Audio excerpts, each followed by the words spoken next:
आज माझा पावभाजी करायचा विचार आहे आणि त्याच्यासाठी लागणारं साहित्य, भाजीसाठी लागणारं मी तुम्हाला दाखवते आहे. फ्लावर, टमॅटो, कोथिंबीर, बटाटे, कांदे, लसूण आणि आलं. तर ही भाजी करताना कांदे भरपूर लागतात.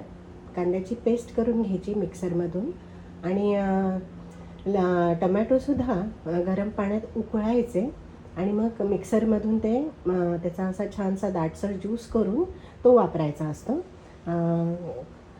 नंतर बटाटे आणि फ्लॉवर हे कुकरमध्ये शिजवून घ्यायचे आणि मग मॅश करायचे. फ्लॉवर किंवा टमॅटो हे वापरताना धुवून घ्यायला आधी विसरायचं नाही, जरी ते नंतर उकडायचे किंवा उकडायचे असले तरी, कारण त्याच्यात कीटकनाशकं वगैरे फवारलेली असतात, त्यामुळे आधी ते धुवून घेणं जरुरीचं असतं. कोथिंबीर ही वरून वापरायची असते.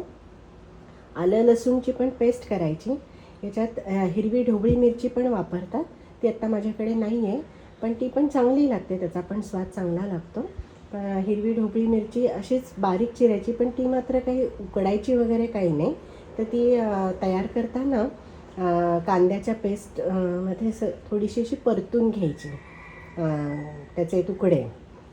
ती काही कुकरमध्ये शिजवायची गरज नसते. भाजी तयार करताना मी हे मसाले वापरते. तेल, तिखट, हळद, हिंग आणि पावभाजी मसाला. हिंग तुम्हाला नसेल वापरायचं तरी चालतं आणि याच्यात फोडणी नसते, त्यामुळे मोहरी नाही लागत. तर तेल मात्र भरपूर वापरायचं. पावभाजी कारण जरा चमचमीत असलेली चांगली लागते, म्हणून मी तेल भरपूर वापरते. पावभाजी मसाला मी एव्हरेस्ट कंपनीचा वापरते. अनेक वर्षांपासून मी तोच मसाला वापरते. मी सुरुवातीला अनेक मसाले वापरून पाहिले, तर मला त्याच्यात सगळ्यात जास्त एव्हरेस्ट कंपनीचे मसालेच आवडतात. त्याच्यात चिकन, मटन, फिश मसाले पण चांगले असतात किंवा गरम मसाला, छोले मसाला हे पण चांगले मसाले असतात.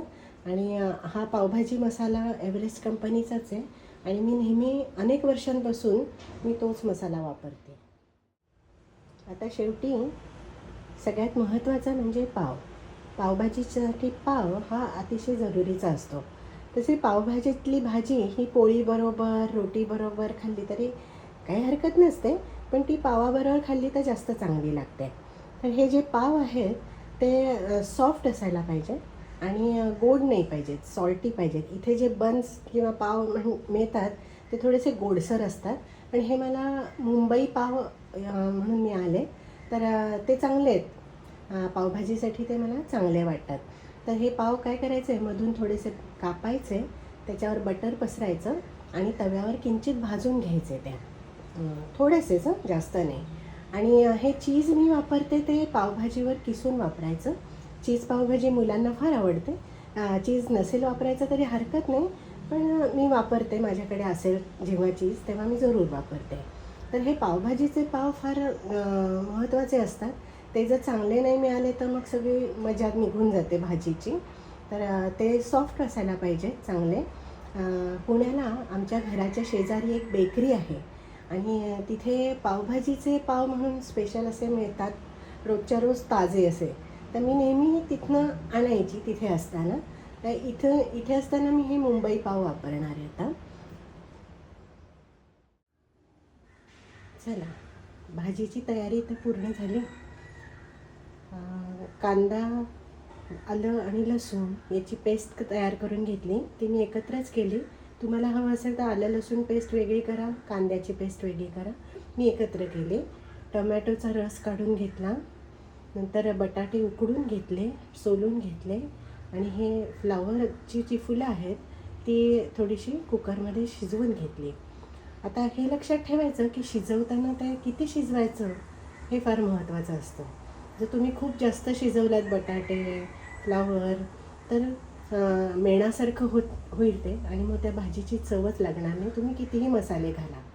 त्यामुळे मसाले कसे आणि किती वापरतात हे जसं महत्त्वाचं, तसंच तुम्ही ते पदार्थ कसे आणि किती शिजवता, किती वेळ शिजवता यालासुद्धा फार महत्त्व असतं चवीच्या दृष्टीने.